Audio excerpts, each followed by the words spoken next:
Ciao ragazzi, bienvenue à tous dans un nouveau numéro du podcast de la Beneamata. Asseyez-vous confortablement parce que c'est pas tous les jours qu'on est au deuxième meilleur endroit du monde après Giuseppe Meazza.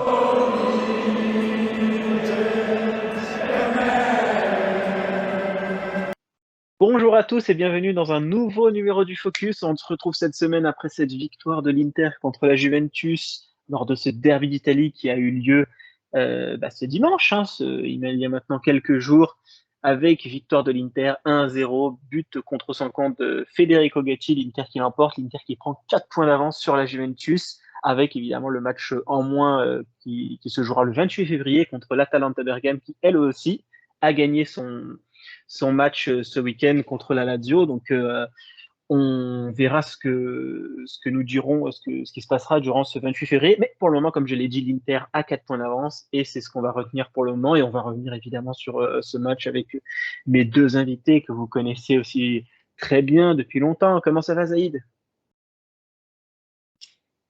Salut Karim, salut Max, bonsoir aux auditeurs. Ça va super bien en tant que premier de Serie A. Avoir abattu l'ennemi, c'est toujours un plaisir. Oh, on se porte bien. Comment ça va, Maxime? Ça va très bien. J'espère que tout le monde va bien, les auditeurs et que bien sûr vous. Sinon, ça n'aurait aucun sens. Est-ce que Maxime, la Capolista Seneva? Bien sûr, franchement, c'est 3 points qui font extrêmement plaisir, qui font extrêmement du bien, qui peut permettre, on va dire, à l'équipe d'avoir moins de pression sans se relâcher complètement. Donc non, on peut potentiellement prendre 7 points sur le Dauphin, donc c'est parfait. Eh bien, messieurs, on va commencer ce podcast tout de suite, juste avant, comme vous en avez l'habitude. Les auditeurs, n'oubliez pas de vous abonner sur la chaîne Spotify, sur la chaîne YouTube. Tout est dans le lien Linktree, réalisé excellemment bien par notre ami Gualtiero. Tout est dans le lien Linktree, donc pour vous abonner sur les différents canaux. Maintenant, on est même sur Google Podcast aussi, la chaîne YouTube, la chaîne Spotify et tous les autres comptes de la Beneamata. De mettre le pouce bleu sur YouTube et de vous abonner bien évidemment. Et sur Spotify, l'objectif toujours les 4.8 étoiles. Là, en plus, là, on stagne un peu. On reste toujours au 4.4.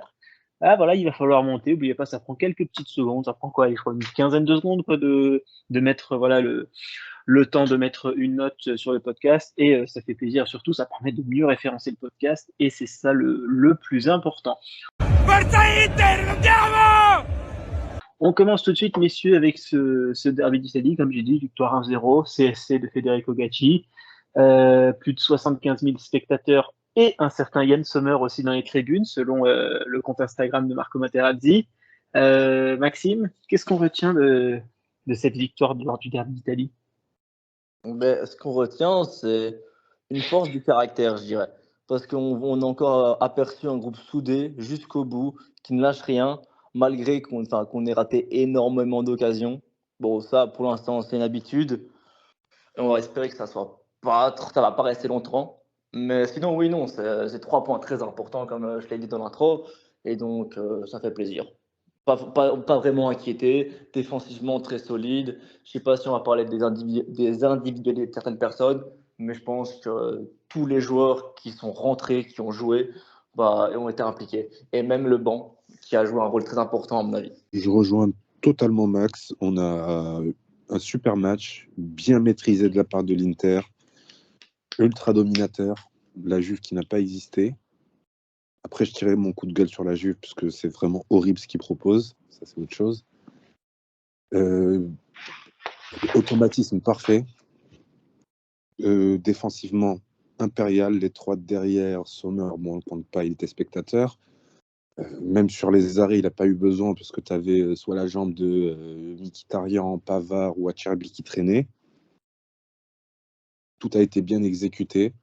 À part, bon, bien sûr, comme l'a dit Max, les occasions ratées, c'est plus possible ces derniers temps. On vendange et ça, il ne faudra pas le regretter à la fin de saison.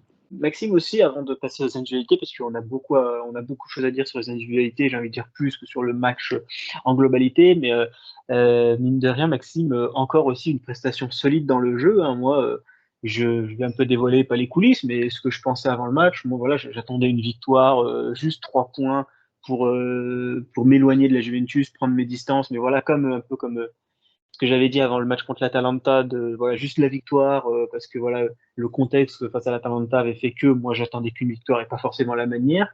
Là aussi, j'attendais pas forcément la manière aussi une victoire. Et mine de rien, Maxime, à chaque fois qu'on a des gros matchs et qu'on se dit, bon, allez, là, on peut faire le trou avec la Juve, ou alors là, c'est vraiment important et tout, il faut vraiment qu'on gagne parce que c'est un contexte difficile et autres. Et la Juventus, de son côté, a trébuché face à son adversaire et qui, limite, il faut juste les 3 points pour rien faire de la manière. Bah, mine de rien, Maxime, bah, on a presque toujours, en tout cas, la manière sous Simone Inzaghi depuis le début de saison. Il y avait une légère petite période où c'était un peu moins bien dans le jeu, mais à la fin, cette période s'est très vite effacée pour laisser place à des matchs convaincants dans le jeu, avec des joueurs convaincus, des supporters convaincus, et surtout un groupe qui répond bien à ce que veut Simone Inzaghi, et à la fin, ça donne une certaine harmonie footballistique sur le terrain, chose qu'on ne demandait pas tout le temps, enfin, chose qu'on pourrait se dire qu'on n'est pas obligé de demander tout le temps sur une saison de 38 matchs. En fait, je pense clairement ce qui fait ça, c'est que, on va dire, les joueurs, le staff, les supporters forment clairement une famille actuellement. Et que c'est OK, il y a un moment de, on va dire, de flottement sur quelques matchs, c'était moins bien. Par exemple, on a pu faire tourner en Ligue des Champions pour donner du temps de jeu à certains joueurs qui n'avaient pas de temps de jeu en Serie A et tout. Et donc, on voit que chaque joueur, chaque personne du staff a son importance. Et je pense que vraiment la plus grosse force de cette équipe actuellement, bah, c'est ce collectif, en fait, qui fait que on va toujours se surpasser, qu'on va jouer les uns pour les autres, à la guerre pour l'autre. Le mec va se prendre un coup, ben, je vais aller mettre un coup à celui qui lui a mis un coup pour lui montrer bah, que tu n'as pas à le toucher, des trucs ainsi. Donc non, c'est très fort, c'est très costaud. Et c'est réglé comme du papier à musique. Vraiment, faut rendre à Inzaghi ce qu'il a fait. Vraiment, faut. On l'a, on a beaucoup été dans le train Inzaghi out, et il est en train de tous nous faire regretter ce moment-là, d'avoir plus cru en lui. Ce mec est un coach exceptionnel, c'est un tacticien, un vrai tacticien. Il a Il peut changer de joueur, mais il entraîne tellement bien que tous les joueurs ont à peu près les mêmes automatismes, malgré qu'ils ont des qualités différentes. Ça, vraiment, c'est ouf. Tu retrouves ça que dans les grandes équipes avec des grands coachs. Tu le retrouves avec le Guardiola, le Barça de Guardiola, le City de Guardiola, le Real de Mourinho, le Milan de Mourinho. Non, excusez-moi, le Milan d'Ancelotti. Vraiment que des. C'est ouf. Parce que quand Pavard ne joue pas, c'est Bissek. Bissek qui est pour le coup est arrivé l'été dernier, il a 21 ans, si je ne me trompe pas. Et pourtant, il s'est intégré dans le collectif à une vitesse, il a compris des schémas de jeu, il a compris ce que le coach lui demandait. C'est là où tu remarques, tu fais la différence entre un grand coach et un coach exceptionnel. Parce que n'importe quel joueur, il sait s'adapter à son joueur et à lui faire comprendre ce qu'il veut. Et on le voit avec ce qui se passe à l'Inter. C'est comme tu l'as dit, c'est une féerie. On en prend plein les yeux quasiment à chaque match. Moi, je pense que les critiques, certaines sur la Serie A, je précise bien, moi j'étais le premier d'ailleurs à faire les critiques, et je change pas d'un iota ce que j'ai dit au moment T, parce que ça valait à ce moment, comme on dit, le moment M. Ah, Mais c'est clair, Karim, mais il nous a fait mentir. oui, c'est là où j'allais venir. J'allais dire, C'est la il y meilleure a des des coachs, réponses. voilà, il y a des coachs aussi, Maxime, qui ont des critiques légitimes au moment-là, mais ils n'arrivent pas à prendre ces critiques en compte et réussir à rebondir. Je prends deux exemples nets. L'année dernière, on demandait le 4-3-2 en changement de système parce que le 3-5-2 était stérile au possible. Il l'a pas fait la semaine dernière. Et là, on commence à le voir un petit peu. Les Las Vérone, les fins de match contre le Napoli et tout. Le pressing haut, on dit ah mais cette équipe ça attend trop bas et tout, il faut faire 50 mètres pour repartir le ballon. Qu'est-ce qu'on a vu contre la Juventus? Des ballons récupérés dans les 30-40 mètres de la Juventus. Voilà, donc en fait toutes les critiques qu'on a fait à Inzaghi sur la deuxième partie de saison, Maxime, bah en fait tout ça, on voit du coup les améliorations là sur ce début de saison. Le pressing qu'on demandait, il est là. Les changements de système des fois à faire, ils sont là. Les joueurs à incorporer, comme les jeunes joueurs à incorporer, ils sont là. Il y a plein de choses qu'on demandait à Inzaghi, Maxime, qui sont là, et c'est vraiment la progression d'Inzaghi, ça. Bah, je pense qu'on peut, enfin, on peut affirmer, et à mon avis, c'est passé dans les bureaux peut-être, enfin, ou même enfin, son personnel, c'est qu'Inzaghi est quelqu'un qui sait se remettre en question. Donc, il a appris ses erreurs. À mon avis, que vu le grand écart de Naples l'année passée, que tout le monde était en méforme, la direction a dit bah, tu te qualifies en Ligue des Champions, c'est le principal. Maintenant, à côté, tu vas nous chercher la coupe et tu fais le maximum en Ligue des Champions. Vu le parcours, parce qu'on va pas, enfin, on va dire le côté, on va dire peut-être le plus faible, quoi. Sur papier. Après, footballistiquement, comment dire, on nous avait enterré contre Porto, contre Benfica et contre Milan. Donc, non, je pense que Inzaghi, clairement, il a su se remettre en question, il a su réfléchir.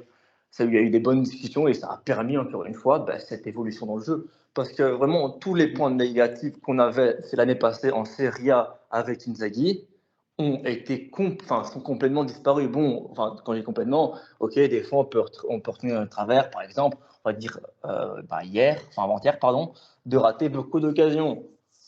Mais bon, mais là, Maxime, je te coupe, mais ça, par exemple, c'est plus du fait d'Inzaghi, là, maintenant. Oui, c'est ça, Lui, c'est ça. son travail, C'est ça. ce qu'on lui reprochait la saison dernière, alors, c'était pas tout le temps ça, les critiques, mais une des reproches, c'est qu'à un moment donné, on n'arrivait plus à se procurer des occasions de face à face. Là, Alors par que exemple, là, on se souvient de hier, ça a déroulé. Barella Chesney et Arnautovic Chesney, c'est des ratés, mais bon, à un moment donné, voilà, Inzaghi, il peut pas non plus faire des miracles et faire. Non, mais c'est ce que Il peut je pas dis. être, voilà, c'est pas FIFA, il peut pas être dans la tête des mecs. Mais Ah voilà, non, ça c'est un autre point à travailler, et ça, c'est les joueurs qui doivent travailler avec Inzaghi, hein, voilà, évidemment. Mais ça, voilà, ça, entre guillemets, c'est pas quelque chose qu'on peut lui imputer. Et du coup, pour passer aussi, Zaïd, au prochain avec les joueurs, moi, j'aimerais parce qu'il y a beaucoup de joueurs quand même abordés, on va en faire trois, comme ça, c'est plutôt complet et tout. Et je trouve ça plutôt assez complet. Le premier, Zaïd, on est obligé de parler de Benjamin Pavard qui du coup qui fait ce top match, qui a été élu d'ailleurs homme du match par l'Inter, qui sur notre sondage Bene Amata a été élu aussi homme du match. Je crois que d'ailleurs que parmi les sites de data entre guillemets, il a eu la meilleure note du match. La Gazzetta, je crois, avec Çalhanoğlu, j'ai un doute, l'avait élu aussi meilleur homme du match. Enfin bref, il a fait une masterclass contre la Juventus en étant à la presque passe décisive, j'allais dire, parce qu'il bon, effleure le ballon. De toute façon, c'est Gatti qui marque contre camp, mais bon, il effleure le ballon avec sa jambe. Euh, voilà, Pavard aussi, Zaïd, c'est aussi un peu cette incarnation du joueur qui arrive sous Simone Inzaghi, avait très bien commencé, s'est blessé, et voilà, c'est ce que je disais un peu en space quand on en parlait, et c'est ce que je disais sur Team Serie hier. C'est un joueur qui était très bon avant sa blessure, mais qui, après sa blessure, je sais pas pourquoi, pourtant c'est entre guillemets peut-être illogique, je le trouve encore meilleur qu'après sa blessure. Alors c'est sûrement les automatismes, voilà, il s'intègre encore un peu plus à l'équipe, il a eu plus de temps et tout, donc c'est pas totalement illogique, mais généralement il faut du temps pour revenir de sa blessure, même si c'est pas la blessure la plus grave, mais c'était quand même une blessure qui l'a éloigné des terrains un petit moment. Mais ouais, Pavard, c'est encore dans le, pas dans le style Inzaghi, mais c'est un peu il s'inscrit un peu dans ce début de saison de l'Inter où c'est un joueur qui, moi perso, ne me surprend pas. Hein, ce qu'il fait maintenant, j'apprécie, mais je ne peux pas être surpris non plus que Pavard, c'est pas non plus le pimpin du coin qui est arrivé. Et lui aussi, Zaïd, eh ben, il s'inscrit dans ce que fait l'Inter sur ce début de saison. Émile Zola a dit j'accuse. Moi, je dis je m'excuse. Parce que vous êtes témoin. J'ai dit au moment du transfert qu'il était extrêmement nul. Une masterclass. Dans ma gueule. Juste pour me faire mentir. Voilà. C'était gratuit. Dans ta gueule, Zaïd. Bam. Et quelle masterclass. Vraiment, tout ce que tu as dit, Karim, c'est véridique. Juste sa sortie, là, où il dit je sais où je veux aller dans ma carrière. Je viens pas pour gagner de l'argent, mais des titres. Ça montre déjà la mentalité du garçon, une bonne mentalité.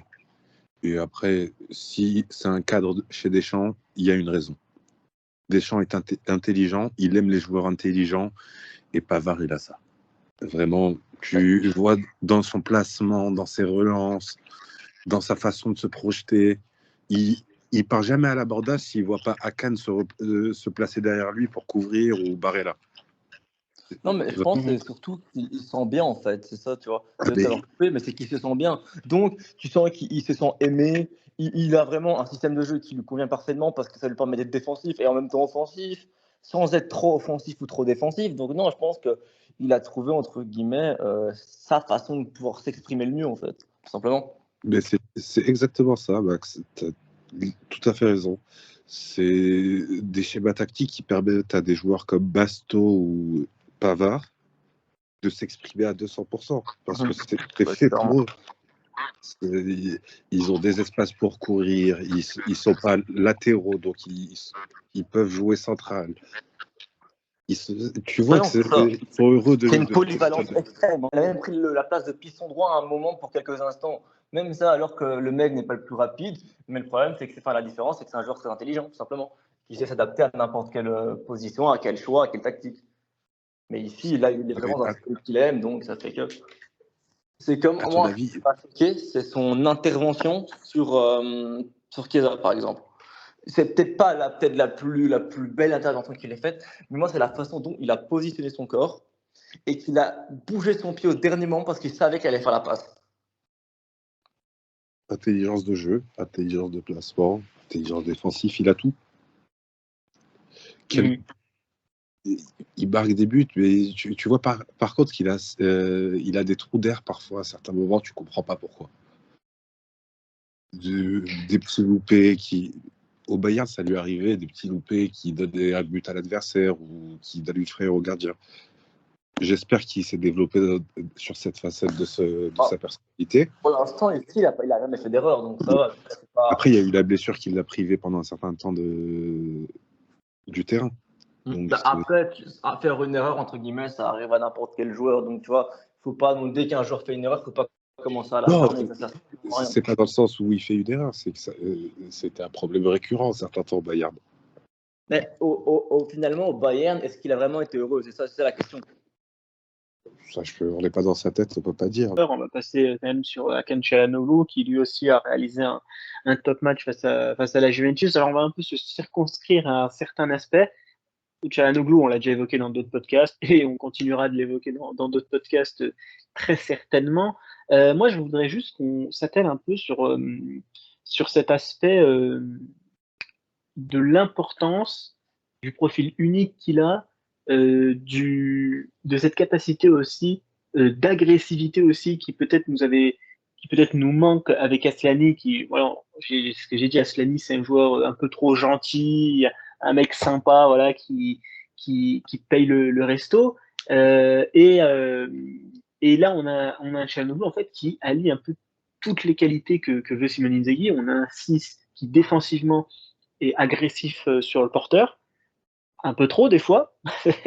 Il y a il y a un peu beaucoup de cartons jaunes, ce qui a valu sa suspension contre la Fiorentina, mais bon, c'est vrai que on en parlait dans le podcast avec Yoann Crochet, c'est vrai que à la fin c'est ce qui fait Çalhanoğlu et ce qui fait qu'il est utile pour Inzaghi et pour l'Inter, donc c'est quelque chose qu'on doit accepter. Un joueur aussi qui mine de rien sur les tacles est plutôt bon sur le timing, un joueur aussi qui n'hésite pas aussi à aller au duel, et offensivement entre guillemets on va skipper les gars la partie offensive, la passe qu'on a revu des dizaines de fois évidemment, mais on va la skipper aujourd'hui parce que contre la Juventus, même si il y a cette passe-là, elle aurait pu donner une avant-dernière passe incroyable. Moi, je veux surtout les gars qu'on reste sur l'aspect défensif de Çalhanoğlu et, et se dire que face à, à la deuxième équipe du championnat, qui plus est la Juventus, qui plus est quand même un milieu de terrain qui n'est pas non plus un milieu de terrain de peintre. En face, il y a un champion d'Europe, un finaliste de Coupe du Monde et un joueur qui s'est révélé comme aussi un très bon milieu de terrain de Serie A sur ce début de saison.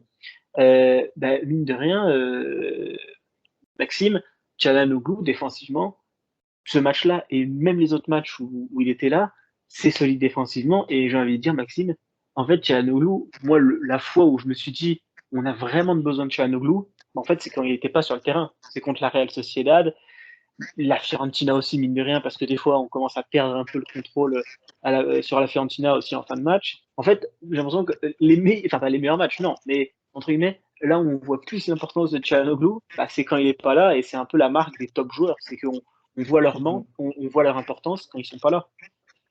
Non, mais en fait, c'est clair parce qu'en fait, on connaît tous Hakan pour, on va dire, sa qualité offensive de numéro 10, leur délire quelquefois avec la Juve, enfin, la Juve, pardon, avec l'AC Milan, pardon. Mais ce côté défensif, en fait, c'est vraiment un pur hasard que Inzaghi le replace en fait, à cette position, en fait, tout simplement. Et après, je pense qu'il a eu pour l'aspect défensif, il a pu apprendre avec Brozovic, malgré qu'il a été blessé la saison dernière, par exemple, et même ça, il y a 2 ans, la saison dernière, ça lui a permis de commencer d'apprendre. Et à mon avis, à Cannes, ça va être un perfectionniste parce que quand même, passer de numéro 10 et voire ailier à certains moments, à numéro 6, à apprendre, à s'améliorer d'une telle manière en défense, je trouve franchement que c'est pas donné à tout le monde. Après, c'est son métier, on va dire, il est payé pour ça, il est payé pour apprendre, mais surtout à son âge, en fait, de vraiment complètement changer de poste, parce qu'en fait, c'est pas entre un numéro 10 et un 6, c'est complètement différent. Ce qui l'a peut-être aidé vraiment, c'est sa qualité offensive, par exemple, pour les passes, pour voir le jeu, sa vision de jeu. Ça l'a peut-être aidé. Mais niveau défensif, bah, je pense que c'est du travail, c'est du mérite qu'il a, tout simplement. Le troisième joueur que j'aimerais évoquer, c'est notre ami Di Marco. Parce que mine de rien, alors encore une fois, on va restreindre un peu. Je sais pourquoi on va parler de Di Marco aussi là maintenant, avant de passer à la deuxième partie. Euh, Moi, c'est vraiment la capacité de centre. En fait, moi, vraiment, cette capacité de centre de Di Marco, on parle souvent de Di Marco, et les centres, c'est la première chose, évidemment, qu'on parle de Di Marco. Hein. Je dis pas que. De toute façon, c'est pas sa qualité d'endurance. Bon, c'est pas le joueur le plus endurant, malheureusement, qu'on ait donné, mais je pense, sans faire le hipster ou autre, les gars, vous me direz ce que vous en pensez, qu'on ne met pas. Alors, il n'y a pas une question de sous-côté, hein, mais je pense qu'on ne met pas. Assez fort. Je pense qu'on met pas assez d'importance, on souligne pas assez les centres et l'importance des centres sous le Limon Ball de Federico Di Marco, où vraiment c'est la définition textuelle de je te mets le ballon où tu veux, quand tu veux. Et mine de rien, j'ai vraiment dans la tactique d'Inzaghi, on voit qu'il y a beaucoup de centres à ras de terre ou autres, souvent des pistons ou des milieux qui s'excentrent tôt, même si Barella a fait un centre en hauteur sur le but de Gatti. Mais voilà, toi, Zaïd, sur voilà, cette qualité de centre Di Marco et aussi ce qu'en fait Inzaghi, où il l'utilise quand même à bon escient et surtout dans divers registres variés, quoi. Tout à fait. Après son pied gauche, on sait qu'il délivre des caviars. Ça, c'est tous les jours, il sait faire ça. C'est magnifique, mais il n'y a pas que ça. Je ne sais pas si vous avez remarqué, pour le coup, la Juve, il redescendait pas énormément. Il était souvent en poste quasiment d'attaquant ou d'ailier gauche la plupart du temps. Et ça a apporté une variété dans le jeu. Et en plus, il s'est combiné dans les petits espaces. Quand Thuram s'approche de lui ou Lautaro, ça va très vite. Ça a permis le décalage et là, ça lui permet de centrer. Et vraiment, ça donne une variété au jeu qu'on propose. C'est ouf. Je rebondis juste sur, par exemple, la position offensive contre la Juve, par exemple, et même, c'est pas la première fois qu'on le voit, mais c'est une position ultra offensive qui lui fait complètement aussi quitter son couloir, en fait. Ah, il est piston gauche et il arrive à se retrouver entre le 9 et le piston droit. Oui, régulièrement.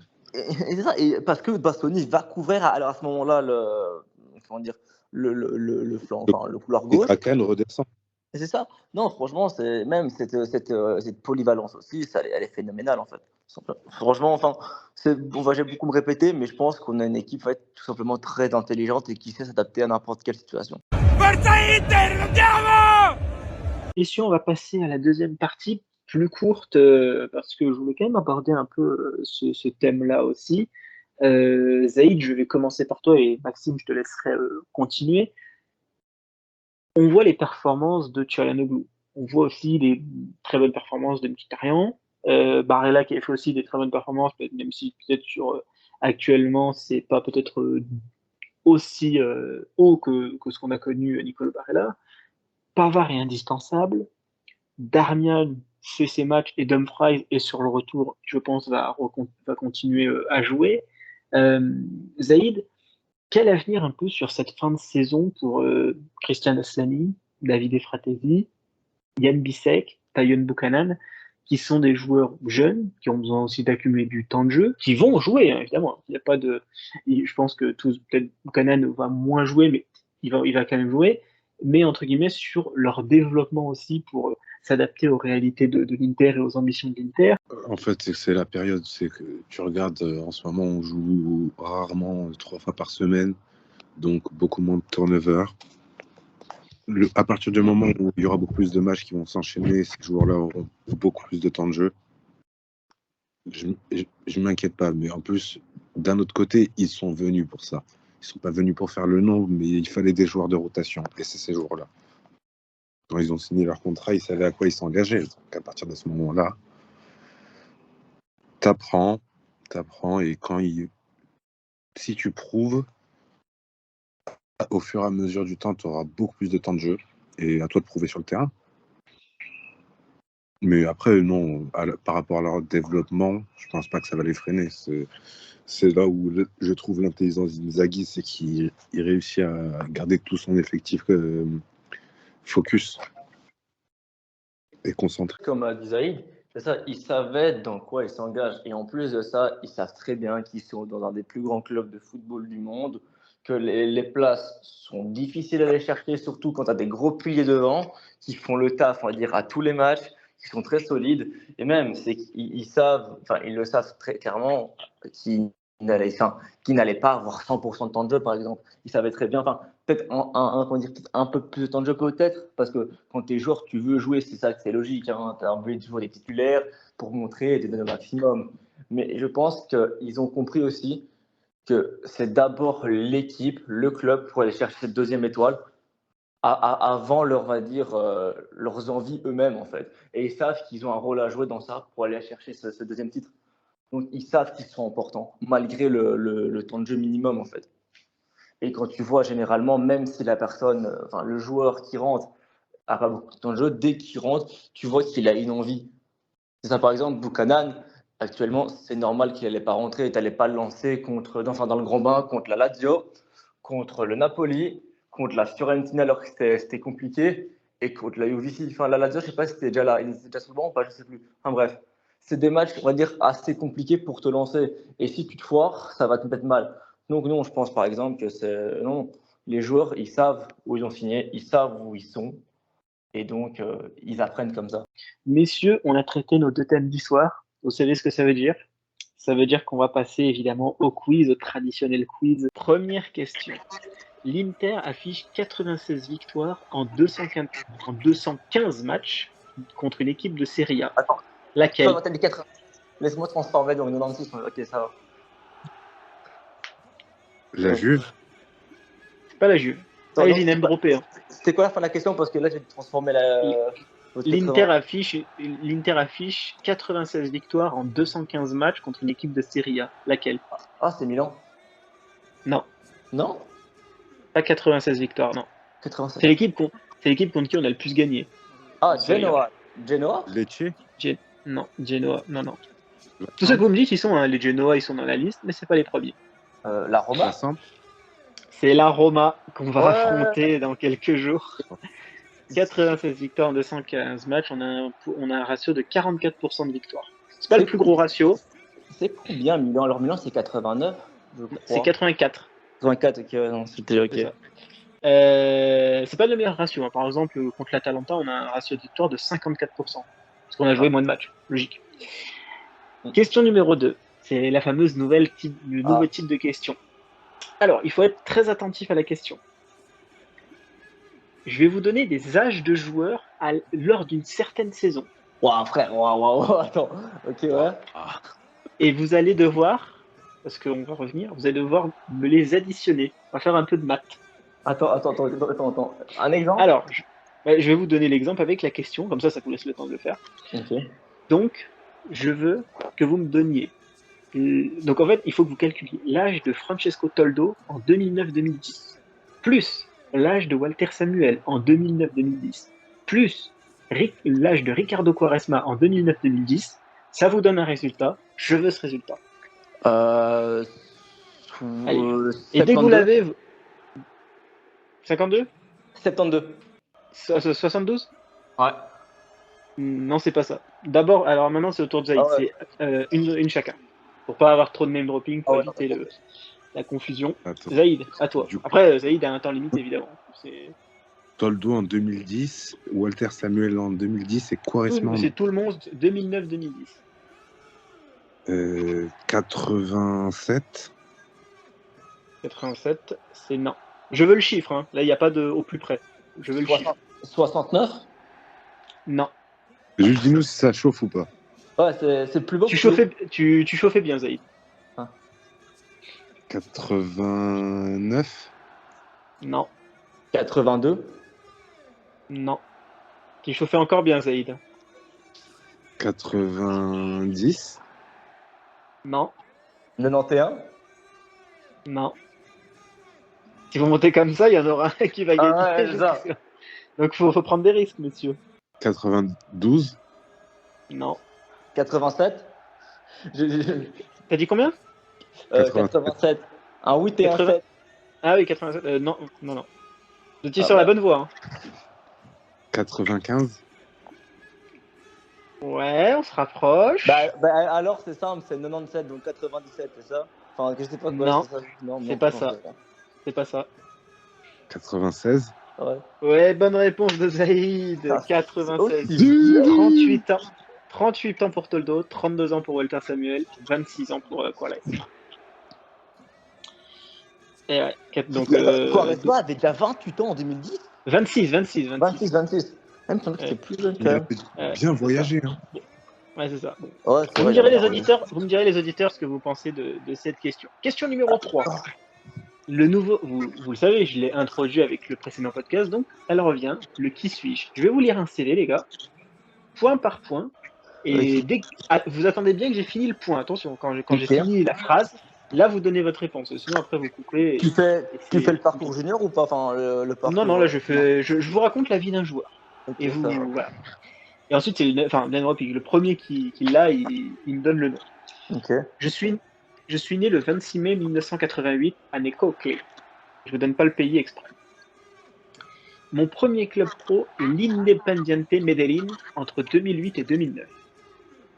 J'arrive assez jeune en Italie dans un club qui a vu un de mes coéquipiers en sélection nationale. Donc là où il est arrivé en Italie, il y avait un de ses coéquipiers en équipe nationale qui y est passé. J'irai jusqu'en 2. Non, pas Guarín. Quadrado. Ouais. Oh, Quadrado, bien joué. Bien, ouais. Bien joué, Maxime. Bonne réponse, Quadrado. Qui avait donné déjà la réponse sur la Roma, la question 1? C'est moi. C'est toi, Maxime. Donc c'est 2-1. Ouais. Donc là, il y a 2-1 pour Maxime. La mort subite. Les 2 points de la mort subite, messieurs. Donc Zaïd, tu peux repasser devant. Alors, la mort subite. Je veux les 22 joueurs, pas seulement ceux de l'Inter, les 22 joueurs du match du 18 septembre 2016 opposant l'Inter à la Juventus, victoire 2-1 des Nerazzurri. Okay. Je veux les 22 joueurs. Donc, mort subite. Et vu que Zaïd, tu as moins de points, c'est à toi d'ouvrir le bal. 2016, putain.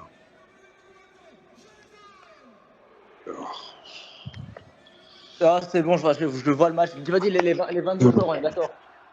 Ouais, ceux de l'Inter et ceux de la Juventus. Les titulaires, évidemment, seulement. Ça va. Icardi, bonne réponse. Perisic, Iran. Mauvaise réponse pour Maxime. Perisic n'est pas titulaire. Ouais, bon, Zaïd, il faut Zaïd pour valider. Samir Handanovic. Ouais. Samir Handanovic. 2 points pour Zaïd. Je crois qu'il n'y avait pas plus, en plus. J'avais pas plus que les 2. C'est vrai. Oh, t'aurais pu. Mais t'avais les anciens, tu sais, t'avais les Asamoah, j'ai un trou. Buffon, Bonucci, Lichtsteiner, il y avait Alessandro, je crois aussi. C'est ça, Alexandre. T'as Bonucci. Vous avez cette... Attendez, juste, il n'y a pas de point. Mais vous saviez qui était l'ailier gauche de ce match? Chez nous Eder, peut-être. Eder, ailier gauche. Eder, ailier gauche, ouais, c'est Eder, Icardi. Et je crois qu'il y a Candreva à droite, si je ne dis pas de conneries. C'est ça. Bon, Maxime, c'est pas fini. Il y a les 2 derniers points de la question où jouait. Ça va. Donc, soit. De toute façon, là, il n'y a pas d'égalité. Moi, je suis content, il n'y a pas de question subsidiaire. Là, c'est celui qui a la réponse gagne le quiz. Où jouait Ivan Cordoba avant l'Inter? Oh, je sais plus. Cordoba avant l'Inter. C'est pas un club les plus connus. Hein. C'est un club sud-américain, mais c'est pas le plus connu. Quoi. Pas Flamengo, quoi. Oui, je sais plus si c'est au Alors, je vais vous donner un indice. Qui est un indice que vous allez dire, mais qu'est-ce qu'il raconte? Mais à la fin, vous comprendrez pourquoi. Dans le nom de ce club, il y a aussi le nom d'un chroniqueur de la Team Béné Matin. San Lorenzo? Point pour Zaïd! Victoire de Zaïd qui gagne le machine, là, quiz. moi. Machine. Qui gagne le quiz. Niveau nom, ça va. Avec Club. Ah bon, Attends, on mais va qui est se... Lorenzo? On a eu beaucoup d'interistes en plus qui sont passés par San Lorenzo. j'ai un doute par contre. Mais Milito aussi est passé par San Lorenzo. San Lorenzo. Ah, j'ai un doute pour San Lorenzo. Je sais qu'il est passé par le Racing, je crois, mais c'est Milito, mais par San Lorenzo, Ouais, je sais pas. Milito, c'est Racing. J'allais dire Zanetti, mais non, Zanetti. D'ailleurs, pour la culture, hein, pour donner un peu plus à nos éditeurs, vous savez pour combien il a été transféré à l'Inter? Cordoba. Ouais. Des pas un transfert à Lille. T'as dit combien? 2,50 €, des trucs comme ça. Non, quand même pas. C'est libre, non? Même pas. Non, il vient pour une somme. Allez, 200K 500K. Il vient pour 14 millions d'euros. Oh, vraiment, là, on était loin.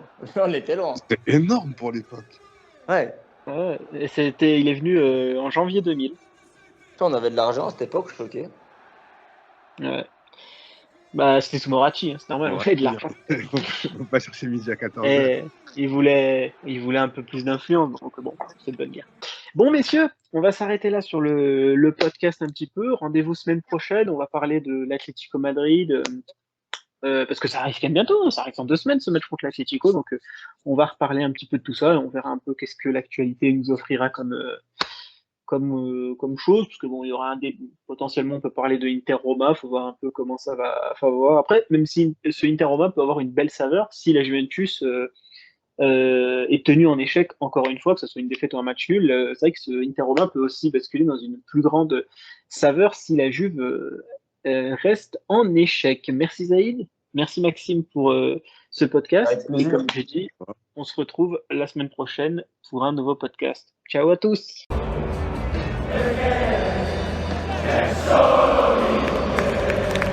Merci à tous d'avoir suivi le podcast. N'oubliez pas de lâcher un like, de vous abonner et on se retrouve très prochainement pour un prochain podcast. Ciao tutti!